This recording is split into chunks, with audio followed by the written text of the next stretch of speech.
Um, KC is a neuro-emotional image consultant and the founder of Curating Confidence. Her work equips people with the tools necessary to rewire their image beliefs and unlock their authentic confidence so that they can perform at their best for their families, in their careers, and in their communities. Before she founded her company, Casey actually studied and worked in various capacities. She began her fashion career as an international model before she moved into design. She had a degree in fashion and wardrobing styles, bringing her 20 years of experience in the fashion industry total, working with companies like Versace, the Disney Channel, and for productions like the Oscars and beyond. Nice. She holds a degree in nonprofit business and rehabilitation services, applying her expertise for over 10 years to serve nonprofit organizations like the United Way, the Don Harrington Cancer Center, and Advancing the Line for Veterans, to name a few. Please welcome to the stage, KC Sullivan. Hello, KC. Oh, Helmut. So excited to be here with you. I am so excited to have you here. Now, I want everyone to know I actually had the pleasure of working with KC. Um, I um, I competed and won Congeniality, surprise, Yes, you did. for Over 40 and Fabulous, which is a wonderful competition every year here in Atlanta for people who are over 40 and making a difference. And I hired KC, and she actually styled me, and it became an entire psychological experience, which was wonderful, which is why I was so excited to have her here to talk because we had our earlier session with Holly was on sort of beauty presentation, and we particularly focused on face, but not just face. And I knew this was going to be a great pairing on the topic of whole body management. So excited to delve into this. Thank Welcome. you. Me too. Absolutely. And I wanted to ask you first lineup question that we're asking everyone is really around love and leadership, right? So Absolutely. as we think about you can be running a massive, massive corporation. You can be running your own life and just getting up in the day and making it happen. Mhm. How does love play into the leadership of business? Well, for me, and what I see most prevalently in all my work is boiling it down to self-love first. It's kind of like that, you get on the airplane and they tell you put your oxygen mask on first and then you can help others. It's kind of that same concept in our life. If you don't first love yourself, you will never be able to pour your full capacity into whatever you're doing, your family, your career, leadership roles, it doesn't matter. And so I think really being able to authentically and deeply love self for who you are on the inside, not external variables or anything like that, it helps you project love in such an authentic way because you're not striving for ego, you're not striving for comparison. It's just you're showing up to serve and love in whatever capacity that looks like for you. Absolutely. Right. So why is it so easy to say and hard to do? Oh, it is so hard to do, isn't it? It can be. It can be. It Yeah. can be.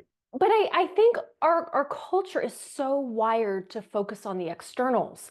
We are taught to see our worth and our value through our title, our career, how much money we make, how we look, our weight, our size, our gender, our color. Like all these things are talked about, and no one's teaching you how to first develop internal love. What are those things about yourself that are so unique, that bring light to the world that we should be focusing on?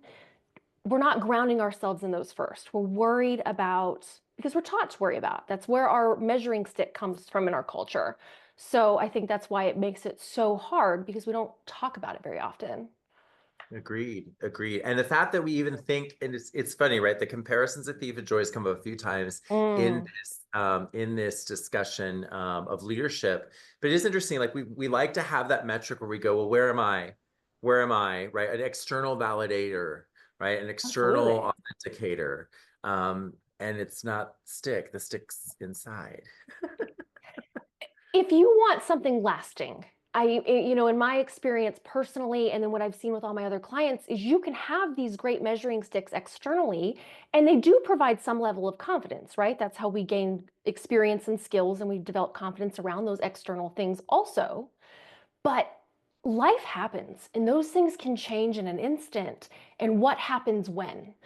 I work a lot with people coming out of the military, having major medical issues, weight gain, weight loss, divorce, job changes, job loss. I mean, if you're only focused on those external variables and something changes, it's so much harder to bounce back with resilience and motivation. Absolutely, because you're not really grounded in what is long lasting, right? Right, I mean, the reality is, I think it was the Native American concept of not owning anything, right? We don't own anything in the right. sense that, like, really, honestly, we only rent anything or have it for a time, and then we're gone. Someone Yes. else has it, right? And my dad always used to say the legacy you leave is how you make others feel. And, there can be all these great awards and the stuff that you do, but the legacy that lives on is how you make people feel when you're around them. And so I think that, if you first like your self, you're able to project and love others more, as mentioned earlier. So, Yeah, no, it's beautiful. And you look stunning, by the way, as usual, as yeah, usual. like I I like wanted to, shopping or something. I know, what is that? Are you a stylist? Ah. Yeah.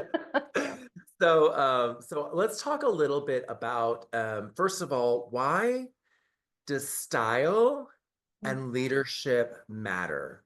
Why would I care about the Mm. clothes I wear, how, my comfort in my waistline, my presentation? Like, why do I care? Why does it Yeah. even matter? And how does it affect making money? Yeah, absolutely. Great question. So I'm going to give you a couple statistics. 90% of people's thought of you happens before you say hello. So we are wired to take in visual things, right? And now you might get the opportunity to build relationship with that person and that will evolve and change. But that initial meeting, 90% is nonverbal. Okay. Wow. So you have 7 seconds to make a visual impression. Number one. Harvard Business Review recently talked about the fact that you have up to a 25% higher level of earning if you focus on personal presentation, if you put intention in personal presentation. So I don't know who wouldn't like to earn 25% more over a lifetime, right? But Yeah. if that's a thing, but most importantly, the neuroemotional side of where I'm about to geek out, there's this concept called enclothed cognition, and I don't know who's familiar with this concept or not. It was originally coined in 2012. It was the first time somebody did a deep dive study on how clothing affects performance. And the University of Toronto did this thing, it's called the lab coat study. And they brought in all these thousands of participants and they studied their performance. They just came in the regular clothes and they sent them to do an assignment. They graded that assignment, they brought them back in, they put them in a white jacket and told them it was a painter's coat, and they sent them out to do the same assignment. Fast forward a third round, they put them in a white jacket, told them it was a doctor's coat, sent them out to do Mm. the same assignment. Across the board, the scores for these people, same assignment, they didn't learn anything new in the interim, they didn't gain any new skills. It was how they perceived themselves. So across the board, they all scored higher wearing the white lab coat as a doctor. Because we have internal ties to, well, doctors are smart. Doctors pay attention to detail. Doctors are doing this thing. Were more creative in problem solving and outside of the box thinking skills wearing the painter's coat. So it just went to prove that clothing and how you feel in your clothing will affect your performance on a neuro side of things, whether you're aware of it or not, and how you Wow. associate. Wow. Is that put in the chat if that's a wow for you? Like, I didn't really, like, I kind of like guessed it. Yeah. Haven't actually heard that. Because it's very I believe very strongly in I am statements being potential limiters, right? So you may Yeah. say I am man, and that comes with all of our associations, your personal associations, right, of what the strengths and weaknesses are. And then you're leaving out I am woman, right? And all Yes. the strengths and weaknesses of that. And so here it is, clothing. being a kind of I am statement in and of itself. Yeah, absolutely. So it gets really exciting, and it's not about the brand you're wearing. It's not about what you paid for it. It's not about any of that. It's not about always being in a suit and a tie. It's about how you feel in it and how that's going to make you perform. So helping somebody understand, what is your lifestyle like? What are you trying to present? Who are you trying to evolve into? And how do I help you curate that wardrobe that best elevates you to those things so you can perform your very best in the deep side of your brain where you're not even realizing that's affecting you. My gosh, I was thinking like this is the ultimate drag, right? It's the ultimate, but if you think about it, Yeah. it's the ultimate way of saying, you know what, I want to show up in the world this way Yeah. as this person and unleash who I am here or here, right, into a physical manifestation. Mm-hmm. Yeah. 100%. Yeah. I only say that because Love is my drag name. So Yeah. And you wear it so it's my well. drag family name. I got it from Unique Love. So, all right. So tell me a little bit about where, especially if we're listening in and any of our guests here, what are things that people are traditionally uncomfortable talking about in this area where you see the most amount of pain or challenge, and Mhm. therefore is the most amount of opportunity to help Absolutely. anyone listening? Mhm. So, I don't know if you're a Brene Brown fan. I'm a Brene Brown fan. She wrote a book called Daring Greatly, and she categorized 12 areas of shame. The number one area and trigger for shame for us is body image and appearance. Okay. Wow. So that is the number one, after decades of research, the thing that creates the most shame and doubt in ourselves, self-worth, all this thing. Okay. So if you keep that in mind and you think about what I just told you about enclothed cognition and how your clothes make you feel, clothes can be a very powerful tool, but they can also be a negatively impactful, powerful tool. So when you think about your appearance and your body image being a trigger of shame, and now you're going to go get dressed and you're pulling clothes out of your closet that are going to trigger how you feel about that body of yours, your clothes are not filled, or your closet's not filled up with clothes. It's filled up with deep, intimate, personal stories about how you feel about yourself. And so Mhm. that's what gets so hard for people to drop that mask, that like bravado that we all carry around, that armor. A lot of us consider our clothes our armor, right? But I don't want your clothes to be your armor. I want your clothes to project you. I want it to be a tool that uses to put your light into the world, not to armor you up and close you off. And so when you think about those triggering things, that is where it becomes really hard, is talking about how we feel about our bodies. And then not even just the how we feel about it, but what got you to that point of feeling that way. And when we can uncover those root stories, the root causes of that, that's when we get to rewire how your brain feels about yourself. Gotcha. So in this, I mean, I love Brene Brown. I just didn't realize, I don't know what, I read Daring Greatly. I didn't remember the body image piece, but I believe you 150%. How many people in the room, put this in the chat if you're listening, just tell me if you relate to body image as an area. Like I certainly do. Um, I think there's this aspect of Dana says she does. Yep, me too. Several hands up. I think that it's interesting to me because, we it's as a man, there's sort of like there are men who sort of don't acknowledge this at all, Mhm. ignore it, and then there are others of us on the flip side that are like totally about this, right? And Mhm. I know I'm speaking here for a lot of gay men, but I know a lot of gay men struggle with this because there's this interesting aspect of in our community and in any community where you both are, I guess I would say you're both the buyer and the seller, right? Yeah. Buyer and the seller and the same form. So you're a masculine energy looking for a masculine energy, but it's Mm. self-embodying the masculine energy. So there's almost two layers of judgment, right? That can happen with body image. And it's one of the topics I would talk a lot about with with gay individuals. And I think it happens as well in the lesbian community, but it's more so in the male, where you have that sort of that double challenge. How do you help people through this process of looking back to like where the root of the root is so that they Hmm. can heal. Yeah. So I start with assessments with everything because it helps us really get clear on where your baseline is. But to be more practical and useful for like the purpose of this conversation, I really like a good cocktail. Let's just say this. We have that in So common, Casey. I, I refer to things in terms of recipes for cocktails, okay? So it makes it it's a mnemonic device, right? And so I have created over all this time something I call the image cocktail. And it's 4 ingredients that really help you set yourself up for success. Those 4 ingredients are self-image, authenticity, intentionality, and then external image. You combine all 4 of these pieces, you're set up for success in being super confident from the inside out, right? It doesn't mean you're not always going to have hard days. These things are a mental game. Yes.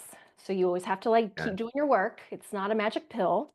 But I really want to focus in on that self-image component because it is genuinely the base ingredient of everything and the one that is most overlooked.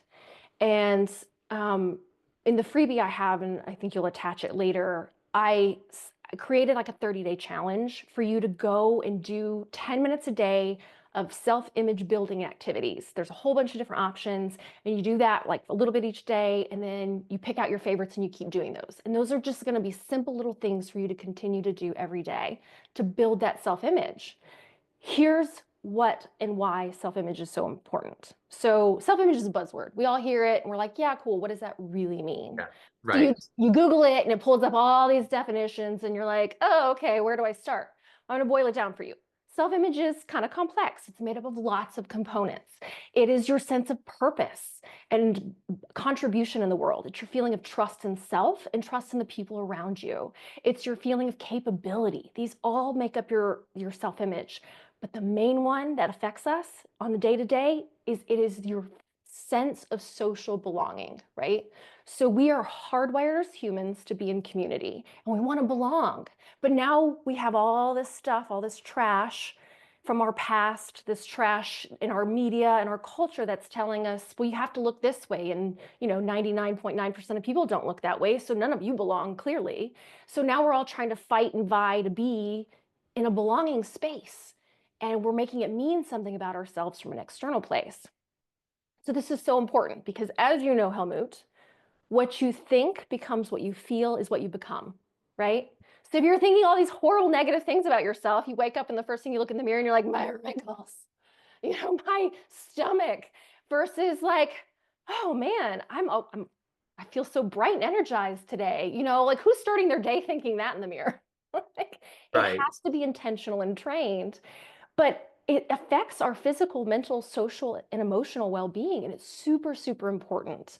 Having a good self-image and building that up, you will operate more with resilience and motivation, where the adverse is you're operating more out of fear and anxiety. And we know, looking at statistics, how high anxiety, depression, self-loathing, eating disorders, substance abuse in general are suicide. Like, look at these numbers because we're not building up strong self-images first. We're focused on the externals, and that's what we talk about. So I would really say that in my work, focusing on that base ingredient is so, so important. And then it makes the wardrobe fun. Then you're like, I do love shopping and I didn't even know it. Right. Right. Because you're dressing something that you love. It's interesting because I know you talked about Brene Brown earlier. And I think the concept, I think, I think when I think specifically about belonging, right? And I think it's her that talked about you belong first to self and Mhm. then the rest follows, right? And I'm just going to share this with those of you who may relate in the participant group. And I want you to just think about this. If you haven't gone on a physical journey with someone like KC or with a trainer, where you've really said, you know what, it's kind of like people who don't think they're good with numbers. If you don't think you're good with numbers and you always say you're bad with numbers, guess what? You're always bad with numbers. You never get good with numbers, right? So if Yeah. you challenge yourself, and it's hard to admit when it's your body. Mhm. because it's the shame, right, Mhm. involved, and often it's deep seated, it's sexual, it's spiritual, it's physical, it's all of these things.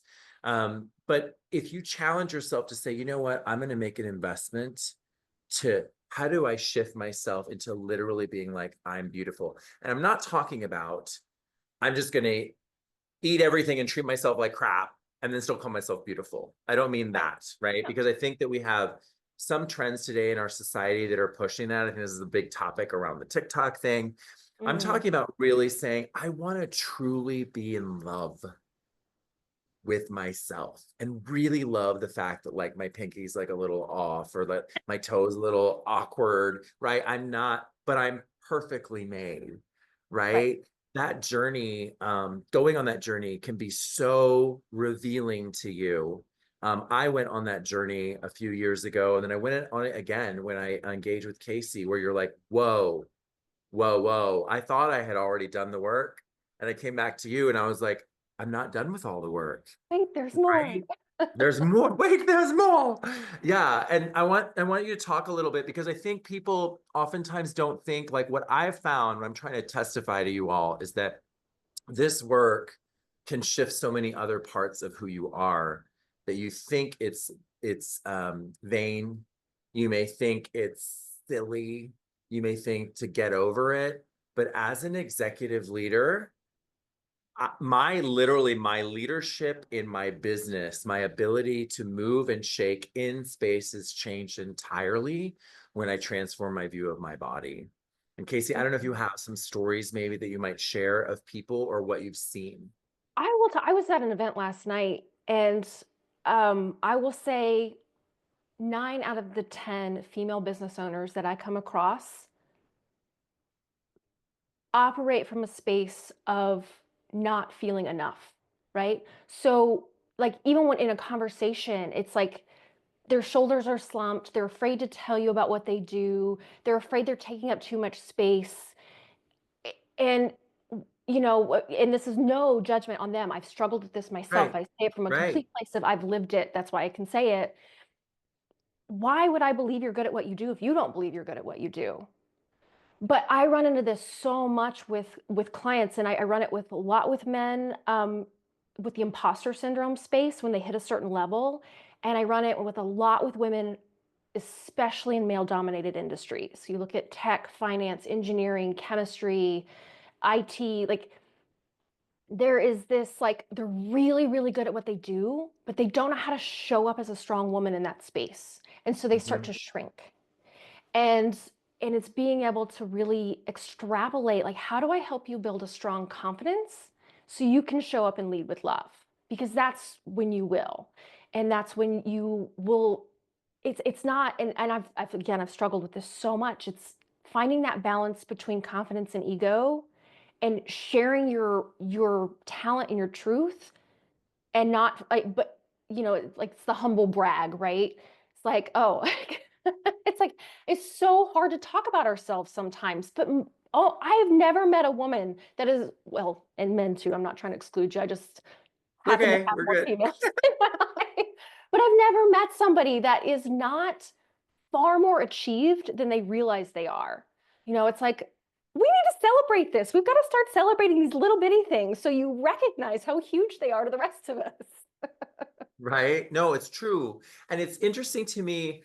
It's interesting because I want everyone to get that if it's something that you, and I'm not saying this to make you feel any kind of negative way, but if you feel that inside, you have to know that you're projecting it outside, I love right? that. That's just the reality of it. It's like if it stings a little, that's where to go. I don't know if you all seek out the pain that's in you is often the place that you need to go to do the work. And this is a good indication if you feel like it's there, here's what happens. We do like you are trained in it, Casey. You can see it, right? Right. When someone approaches you, we see it when someone makes a quick apology for everything about the way they're presenting, right? And it just belies them, the words they speak. And this is, we feel it through the screen, we feel it in the world, and Yes, it impacts our business. it does. And I would say one more thing, like the number one excuse I hear is, well, let me lose weight first. I would love to do this, but I want to lose weight first. I am not saying you should not lose weight. Like, I want everybody to be healthy and happy. Everybody looks different at a healthy weight. What I'm going to say is when you love yourself and you're showing up with that motivation of like, I want to take care of my body, it is so much easier to maintain a regular exercise routine because you're doing it out of self-care and love versus shaming yourself into being a certain size. And nobody wakes up motivated out of shame. It's just Yeah. not long term. So if you can get there first, the rest of that stuff really clicks into place so much easier. Yeah, it's almost like I noticed the shift, right? I used to Hmm. run and I'm going to speak in a way that I don't mean offensive, right? I used to literally run and be like, move it, you fat ass, you better work. Like I was Yeah. using, you better fucking move. And I would curse to myself. I would insult myself, right? Hmm. Those were horrible reflections of what was inside, right? Yeah. It wasn't until far later that you're like, oh my gosh, get it, go make this happen. You are Yes. so amazing. You're gonna feel so great. Let's like, don't you love this place? And it is a transformation of the mind that Yeah. happens with the body. I did something so similar when I had some health issues and when I left modeling, I'd put on 100 pounds in 9 months. My whole world was destroyed because all of my self-confidence was tied up into my image at that, my external image at the time. And I would literally put an old photo on my refrigerator and like shame myself out of eating food or, to anything. It was just self-abuse. But I will tell you, I have learned this so personally, and I've seen so many other people do it. You will never hate yourself into a version that you love. That's really, really true. Yeah, It's you really you you never true. will. And so you've been dogging yourself for years. You've been talking poorly about yourself for years. Why don't we try the other side now? See what happens. Yeah, let's see what happens. Well, thank you so much. That Thank was you so much. powerful. I Very, so very appreciate you having powerful. me. I appreciate Yeah. everybody being here. It's lovely. Well, yeah, let's drop Das, let's drop the freebie. It is the assessment, right? Is it the assessment that you're sharing with us? Um, Yes, yes. yeah, okay. Awesome. Away. And Well, my contact is on there, so if they have questions, just they can email me. I will walk awesome. them through that. And what we're gonna do, if you're catching this on the replay, it'll also be in the notes on the replay. So thank you Okay. so much, Casey. You're You're the a blessing best. to Thank you for having many, me. and thank you. Thank Cheers. you.